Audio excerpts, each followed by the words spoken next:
desde el sistema medular a nivel del tronco del encéfalo, y de estos dos podemos decir que tienen cierta parte de autonomía, pero que tiene a la excitación y al cierre de reflejos medulares, como tal la realización de movimientos específicos, pero de un grupo muscular de forma de respuesta a algún estímulo.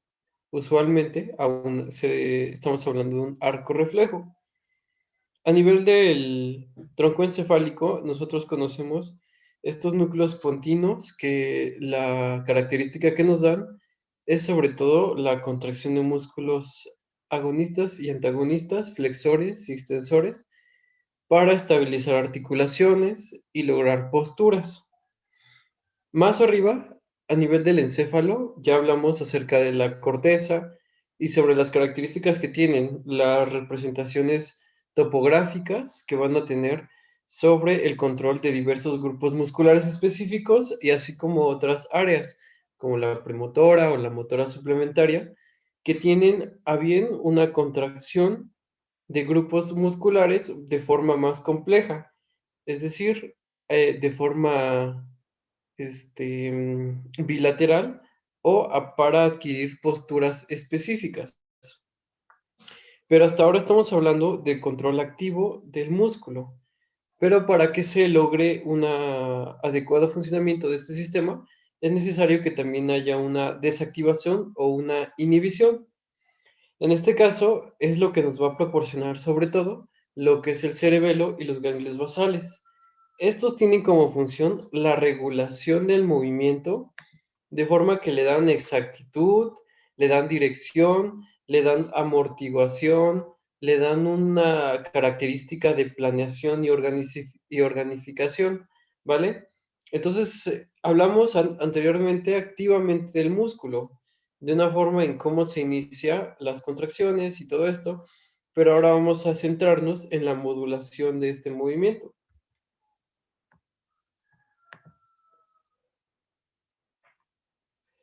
Bueno, el cerebelo tiene como función la coordinación temporal de las actividades motoras y el paso de velocidades de movimientos. En cambio, los ganglios basales se van a encontrar de planificar y controlar como tal patrones complejos de movimiento muscular. Empezando por el cerebelo, esto sabemos en dónde se sitúa. Tiene incluso esta forma que le conocían como el árbol de la vida, ¿no? Anatómicamente podemos ver que tiene unos surcos horizontales, pero que van a estar divididos de forma vertical por una banda que es el vérmix, de una forma más lateral, los hemisferios cerebelosos externos, y aquí una región que se le llama, flóculo nodular, ¿no? O esta zona, que es la forma o la parte filogenéticamente más antigua, porque se encarga únicamente del equilibrio y de la postura de los músculos axiales que forman como tal el cuello, los hombros, el tórax y el abdomen, ¿no?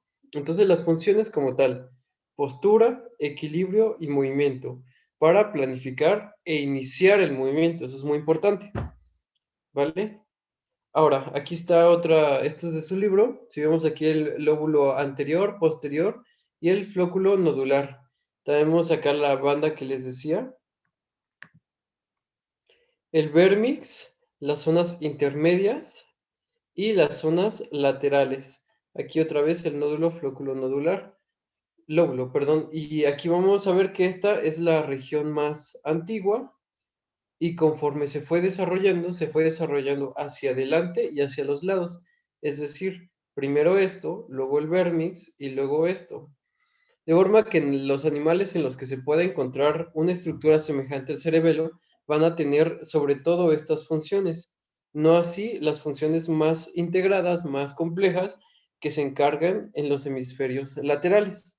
Por mucho tiempo esto se consideraba un área silente porque no tenía una función como tal definida, pero lo que nos da esto es una coordinación del movimiento necesario para realizar diversas actividades.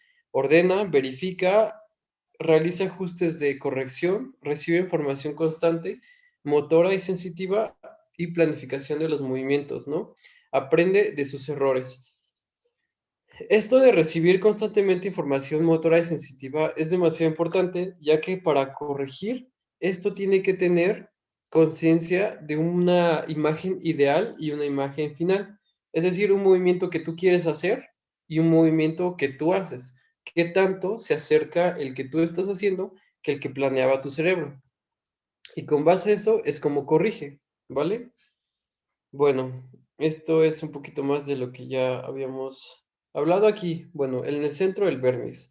Cada lado del hemisferio cerebeloso conformado por una zona intermedia que se encarga de la contracción muscular de las extremidades. Ya dijimos que el vértice de axial. La zona intermedia de las extremidades y la zona lateral de la planificación de secuencias, ¿vale? Sin ella se ocurren movimientos descoordinados, ya que se encarga de planificar los movimientos a futuro y para esto es necesario la creación de una imagen motora.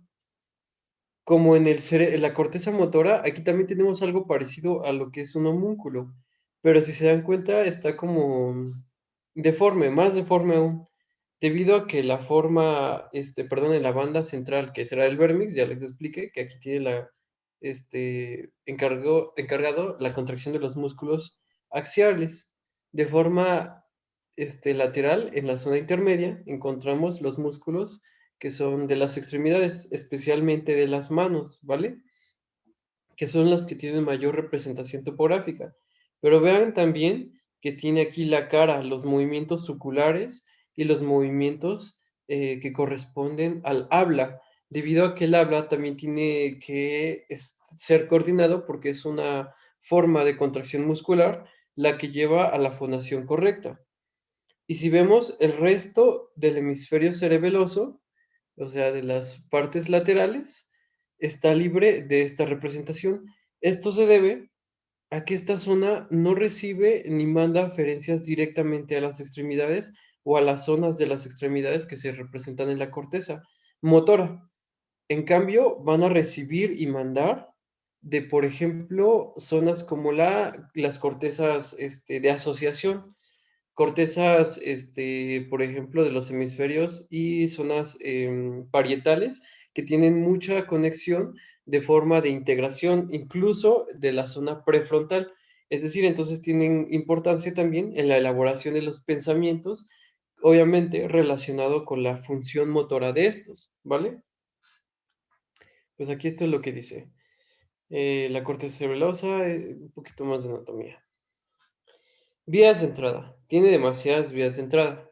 Lo hace a través de tres zonas: el pedículo cerebeloso inferior, medio y superior. A través de estos se van a distribuir a cuatro núcleos. ¿Alguien me puede decir cuáles son esos núcleos, por cierto, los núcleos del cerebelo?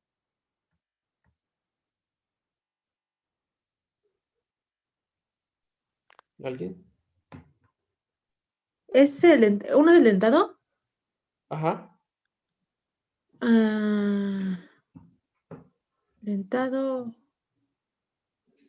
No me acuerdo de ese. Yo recuerdo que le decía DIF para aprenderme. Dif- Dentado, interpuesto o interpósito y del fastigio. Aunque en Ah, algunas sí. zonas van a encontrar que existe uno globoso porque se forma para dar el interpuesto, ¿no? Pero bueno,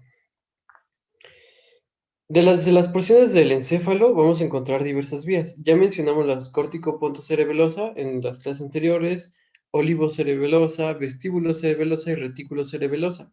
Esto nosotros ya lo mencionamos cuando hablamos del tallo encefálico.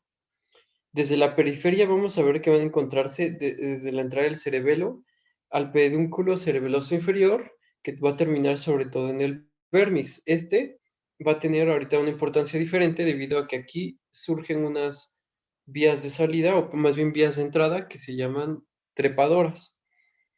Y bueno, también tiene desde la periferia señales transmitidas de los huesos musculares y los mecanorreceptores.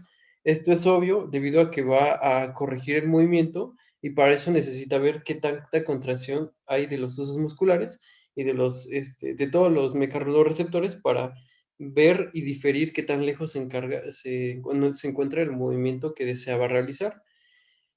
Y desde el fascículo espinocerebeloso ventral, que se activan por señales que llegan al asta anterior desde el encéfalo, generados internos de patrones motores de la misma célula y forman una copia que va a mandar a través de la médula espinal. La vía espinocerebelosa es de las más importantes, tiene la velocidad de transmisión obviamente que más rápida que se puede desde el encéfalo hacia la periferia, que es de 120 metros por segundo. El cerebelo recibe impulsos desde zonas periféricas, reúne información sobre movimientos y posición de todas las partes del cuerpo. De salida, bueno, estos son los tres núcleos que les había mencionado: dentado, interpuesto y del fastigio.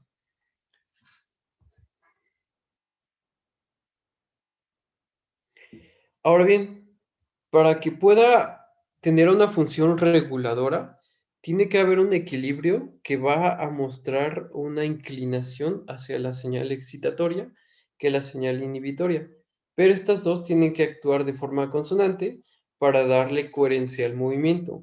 Cuando una señal entra al cerebelo, va a dar una señal excitadora que va a excitar a un núcleo, que se va a encontrar un núcleo, por ejemplo, que se encuentra en el dentado, fastigio, globoso o emboliforme, que estos forman el que les decía, y por una señal inhibitoria que va a ser retardada por una célula que se encuentra más en la periferia, que es la célula de Purkinje. Me imagino que está un poquito más adelante, pero esto está formado por tres capas, el cerebelo, así como las capas que se encontraban en la corteza motora y toda la corteza encefálica. Aquí no tiene seis, sino tiene tres. Una que es glandular, nuclear y de células de Purkinje. Molecular, perdón. Bueno, estas son las vías eferentes, pero bueno, esto es como más anatomía y la cosa aquí es que se tienen que, pues, aprender de forma específica, ¿no? La unidad anatomofuncional del cerebelo es, o más bien la unidad funcional, es una célula de Purkinje y una célula nuclear profunda, la que le corresponde. Aquí están las tres capas que les decía. Hasta arribita está la zona molecular, seguido de la célula de células de Purkinje y más profundamente la capa granulosa. Bueno, hasta abajo están los núcleos dispuestos en los cuatro que ya mencionamos. Cuando una señal llega, es necesario que mande una señal excitadora a estos núcleos, pero no solamente se detiene acá, sino manda una señal más alejado hacia la superficie, donde va a formar esta sinapsis en la capa molecular con la capa de las células de Purkinje. Y estas células de Purkinje tienen un carácter inhibitorio sobre estos. Entonces, primero, estas van a recibir dos estímulos. Un estímulo excitador que viene de aquí a un aferente, desde abajo, digamos, y un estímulo aferente inhibidor que viene de acá arriba. Entonces, para que esto suceda, bueno, aquí vamos a verlo. Por ejemplo, bueno, aquí ya está mencionado. Acerca de las vías trepadoras, estas nacen en la oliva inferior, ¿vale? Estas, si se dan cuenta, son muy poquitas, o sea, una fibra trepadora le corresponden de 5 a 10 de Purkinje y van a emitir un pulso que se le conoce como descarga compleja. Viene de esta forma y va a emitir dos sinapsis, una que hace excitar a la célula nuclear profunda y otra, que es la fibra trepadora, la que va a escalar y que va a dispersarse con sus células de Purkinje. Una vez que excita las células de Purkinje aquí en las dendritas, la célula de Purkinje va a activarse y va a mandar su señal, que es de carácter inhibitorio, para la célula nuclear profunda. Ahora, la diferencia básica entre las fibras trepadoras y musgosas, que las musgosas vienen de cualquier otro lado que no sea de las olivas inferiores, es que estas son más simples porque hacen una descarga única más corta, pero tiene que excitar a más células de Purkinje para que haya una respuesta. Esto debido a que tiene una distribución topográfica diferente. Cuando llega acá, sigue el mismo camino. Manda una sinapsis para activar una célula nuclear profunda y seguido de esto la zona que va a ascender, que son las fibras musgosas, van a adquirir estas ramificaciones que son muchas más que las fibras trepadoras. Y entonces cuando llegan acá, van a formar una sinapsis de tipo horizontal con estas dendritas de las células de Purkinje. El problema es que aquí son con muchas. Entonces, como son muchas, son muy débiles, digamos. Y como son muy débiles, necesitan activarse varias de acá para lograr activar a la célula de Purkinje y mande su impulso inhibidor hacia la célula nuclear profunda, ¿vale? Entonces, básicamente, esta es cómo funciona una unidad funcional del cerebelo a través de una célula nuclear profunda y la célula de Purkinje. Primero tiene que excitarse la célula nuclear y después tiene que inhibirse. Quien se carga de excitarlo es un impulso aferente que venga de la parte, pues de aquí, de donde dice estas partes, y la inhibición siempre lo va a realizar la célula de Purkinje. Ahora bien, nosotros ya siempre hemos mencionado que en todas las zonas, para delimitar un efecto o un estímulo, es necesario la inhibición lateral.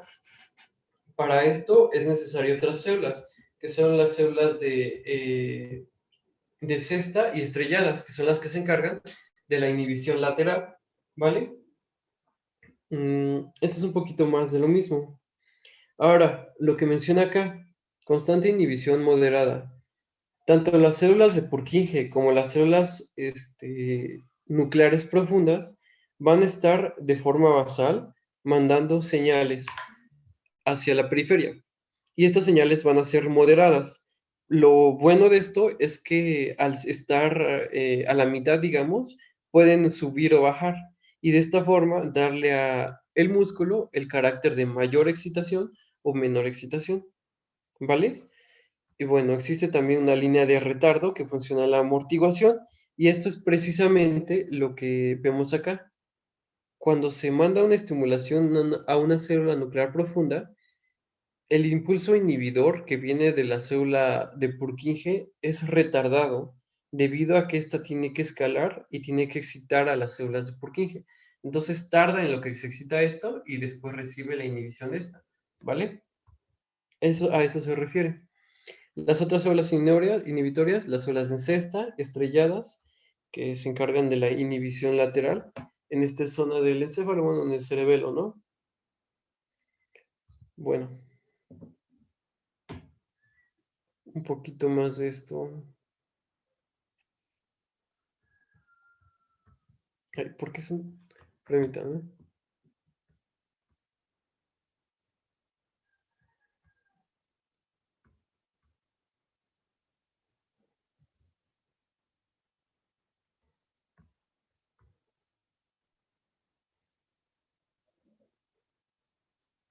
Lo que pasa es que la hice en dos partes y al parecer no las se unieron.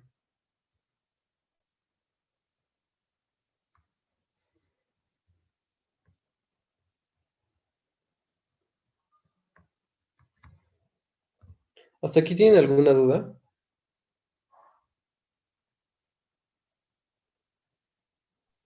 ¿Puedes repetir lo que dijiste del núcleo globoso? Ah, el núcleo globoso y emboliforme. Estos dos núcleos van a encontrar en varios libros de anatomía. Bueno, es que dependiendo del lugar donde los revisen, pueden encontrar que son tres. Por ejemplo, los que les decía, el DIF, que es dentado, interpuesto o interpósito, y el del fastigio. Pero en otros lugares pueden encontrar que son el núcleo dentado, emboliforme, globoso, y ahora sí, el del fastigio. No sé si a eso te referías. O esa era tu... Sí, sí, eso, gracias. No entiendo por qué se detuvo ahí. Sí, sí, sí.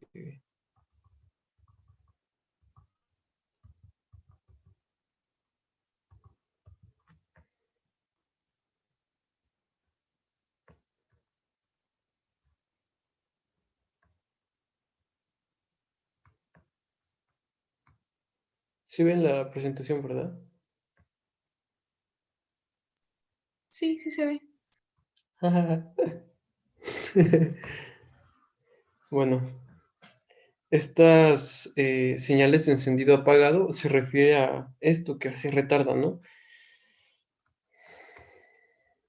Ahora, una parte que tiene muy buena el cerebelo es que aprende de sus errores, ya lo habíamos mencionado, su adaptación progresiva. Cuando una persona hace un movimiento por primera vez, las señales de retroacción de los propios receptores musculares y articulares van a mandarse al cerebelo y este va a corregir esto, va primero a visualizar la imagen que se pretendía y el movimiento real. Y una vez alcanzado el objetivo, las fibras trepadoras ya no tienen que enviar señales de error hacia el cerebelo para generar un nuevo cambio en el patrón. Es decir, cuando nosotros aprendemos una actividad nueva, de primera intención nos va a salir mal porque es la primera vez que lo hacemos, pero a medida que nosotros empecemos a realizarlo más, el cerebelo va a ser quien va a coordinar esta excitación e inhibición de encendido apagado para que los movimientos no oscilen. ¿Cómo funciona esto? Bueno, hagan de cuenta que es necesario que para la activación de un músculo se va a mandar primero una señal de excitación. Cuando la corteza motora excita a un músculo, también va a mandar una señal al cerebelo. Esta señal al cerebelo le va a dar una excitación a esta parte.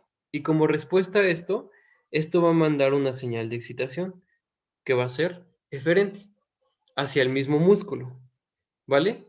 ¿Y qué va a ayudar esto? El cerebelo entonces va a ayudar a reforzar el movimiento para que el movimiento tenga una fuerza adecuada y que se realice en el movimiento también adecuado.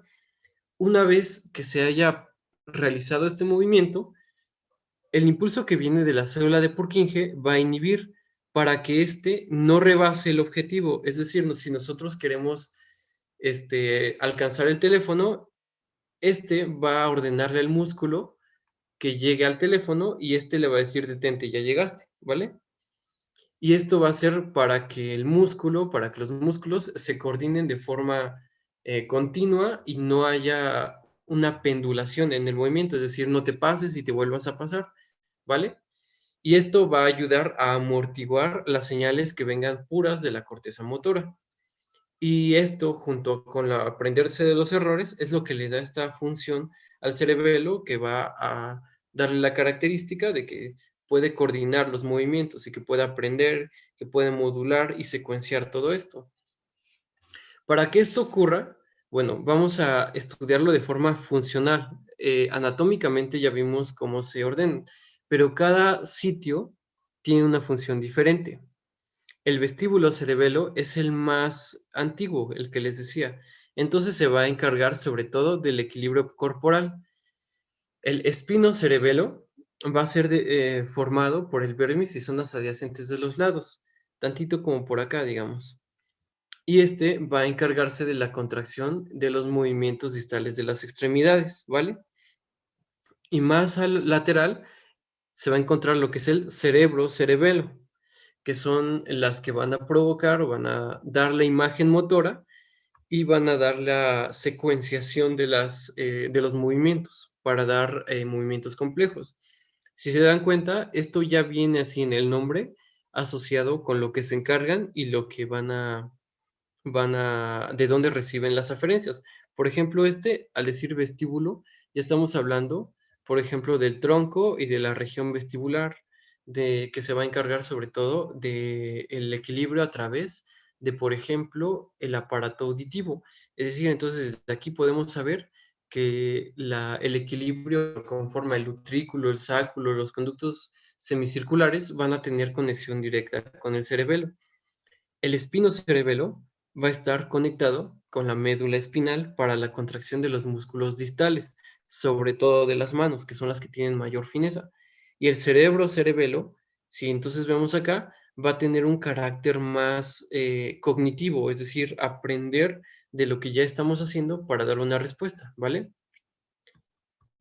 Ahora bien, entonces, hablando del vestíbulo cerebelo, recibe aferencias de los canales o conductos semicirculares y las máculas a través de los núcleos vestibulares, además de la corteza visual a través del puente. Las eferencias van a llegar directo a los núcleos vestibulares y van a controlar y regular el equilibrio corporal y los movimientos oculares. Esto también va a ser un sistema de corrección por adelantado. Cuando nosotros estamos corriendo o caminando, nuestro cuerpo es más consciente que nosotros a través de acerca de dónde vamos a dar el siguiente paso. Entonces, nuestro cuerpo ya va a medir en dónde está, cómo se está dando el paso y si esto se está haciendo de forma correcta. ¿Para qué? Para que nosotros tengamos una secuenciación de los movimientos de forma coordinada sin que nosotros seamos plenamente conscientes de ellos, ¿vale? Eso a través del vestíbulo cerebelo. El espino cerebelo, que es la zona que ya habíamos mencionado, se va a encontrar compuesta sobre todo por el núcleo del fastigio y el interpuesto. Va a modular las motoras procedentes de la corteza hacia la médula espinal para regular movimientos del tronco y extremidades, específicamente más de las extremidades, y va a estar formada por las bandas vermiana y paravermiana. Eso es como una diferencia para hablar acerca de los movimientos del tronco o las extremidades, pero vamos a entenderlo de esta forma.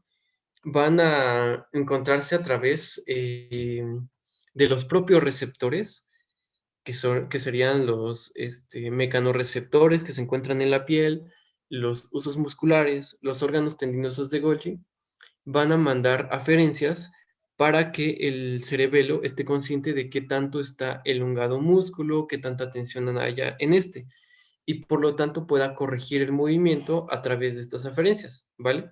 De esto es lo que se encarga el espino cerebelo.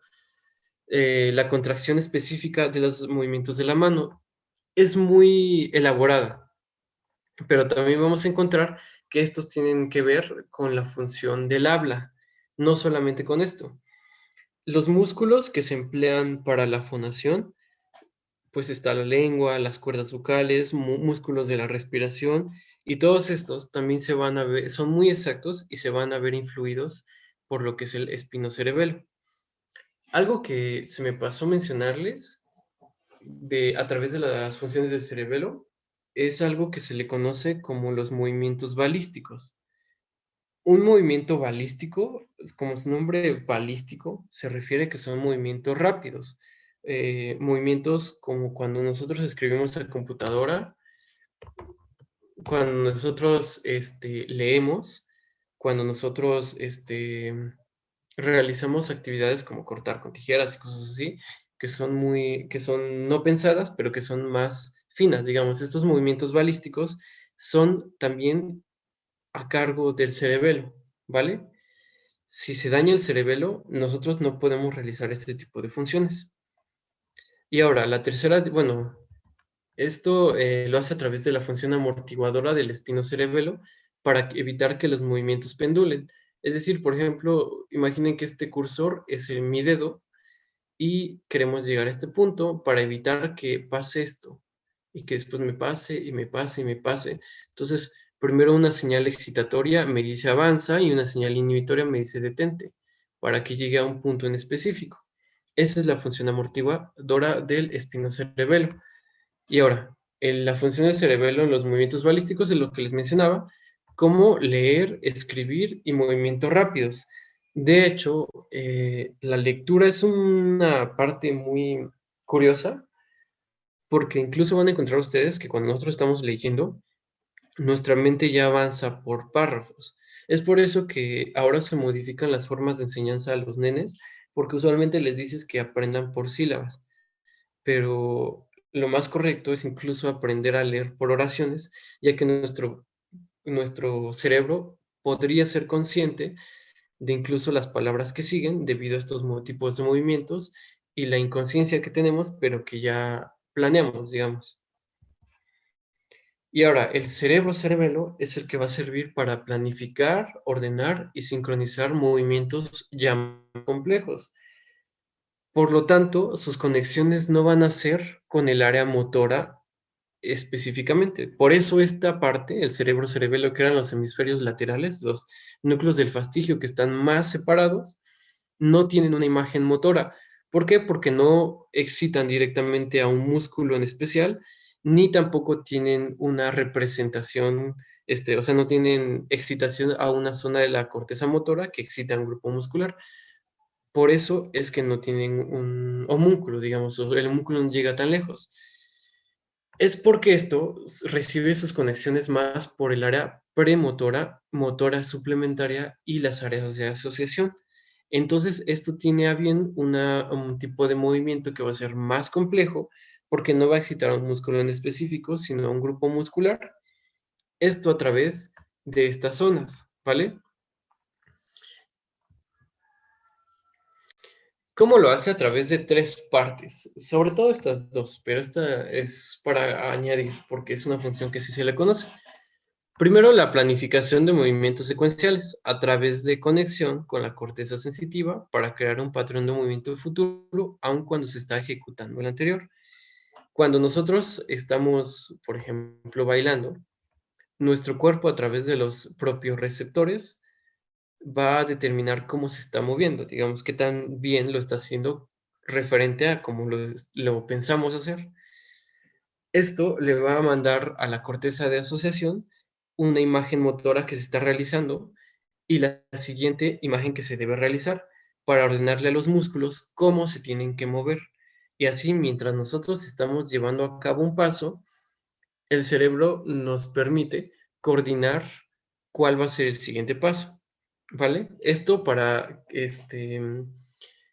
actuar en consonancia de de los músculos flexores y extensores. A través de la excitación, por ejemplo, inicial de los flexores y una inhibición de los extensores, y después una inhibición de los flexores y una excitación de los extensores, ¿vale? Entonces, como que activo uno, desactivo el otro, y después al revés. Y esto a través desde que se está haciendo un movimiento, planificar el siguiente. Esto es lo que nos permite. La sincronización también, que es la capacidad de determinar dónde termina un movimiento para empezar el siguiente para una transición suave. Tú realizas un paso, ya sabes qué paso hacer, pero te permite el cerebelo, a través de todos estos tres receptores, decir, aquí va a terminar este paso para que inicies el siguiente. Entonces, y como ya planificó, este le da el orden para que diga, aquí acaba uno, ahora sí puedes iniciar el siguiente para que la transición sea suave. Obviamente, entonces, desde aquí, con todo lo que ya hemos mencionado, ¿cómo esperamos encontrar una persona cuyo cerebelo no esté bien? Ahora, las funciones predictivas extramotoras como la visión y la audición. Esto se ha visto porque nosotros podemos, si hay una imagen que se encuentra en movimiento, nosotros podemos predecir en qué parte va a estar en cierto momento. O sea, si nosotros vamos corriendo y vemos que se está acercando algo, nosotros sabemos como en qué momento vamos a chocar con esto. Incluso su libro les menciona que a un mono que se le extirpa esta zona, se deshace los sesos contra un muro debido a que no es capaz de planificar en qué momento va a chocar contra el muro, ¿vale? Esto es a través de la función visual y auditiva. Y ahora el cerebelo también tiene un papel muy importante en la fijación de la vista sobre algún objeto en movimiento. ¿Y esto para qué? Para prevenir lo que es el vértigo. Debido a que como nosotros constantemente nos estamos moviendo, esto nos permite fijar la vista en una zona en específico y que nuestra vista no esté pendulando. ¿Vale? Dentro de las anomalías clínicas que podemos encontrar en el cerebelo, es esto, la dismetría y ataxia. ¿Qué es la dismetría? Lo que les decía de que un movimiento pendula. Supongamos que a esta señora le ponemos un dedo acá y le decimos toque este dedo y luego tóquese la nariz. Cuando se quiera tocar la nariz, se va a pasar. Y cuando quiera regresarse, se va a volver a pasar. Y cuando quiera volver a regresarse, se va a volver a pasar. Ese es un movimiento pendular y se refiere a la dismetría. La ataxia tiene que ver lo mismo con ese tipo de movimientos.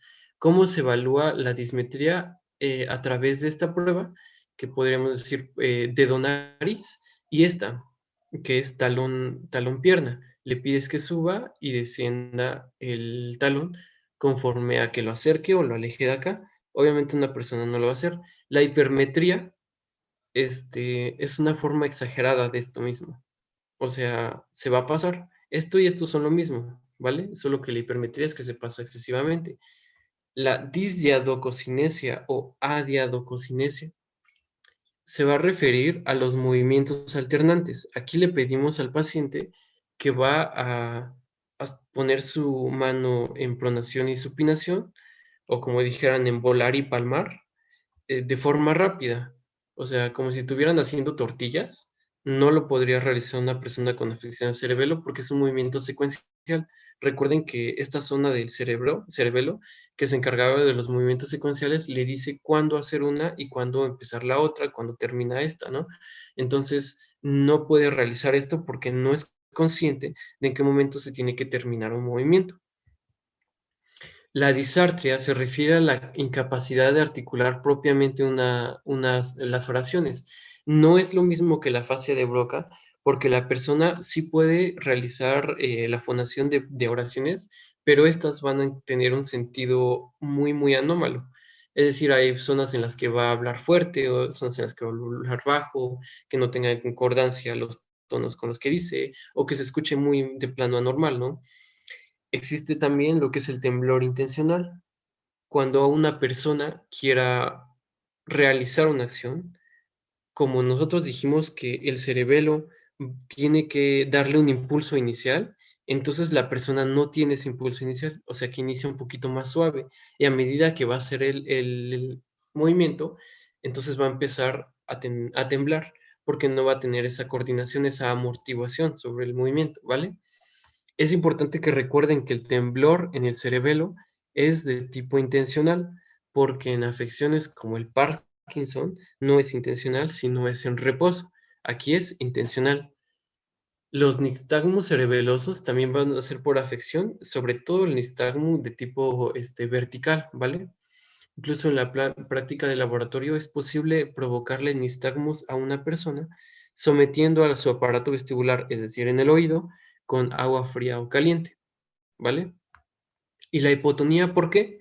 Porque no va a haber ese carácter de refuerzo que te proporciona el cerebelo. Si recuerdan que les dije que refuerza la estimulación por la corteza motora. Creo que ya se nos acabó el tiempo.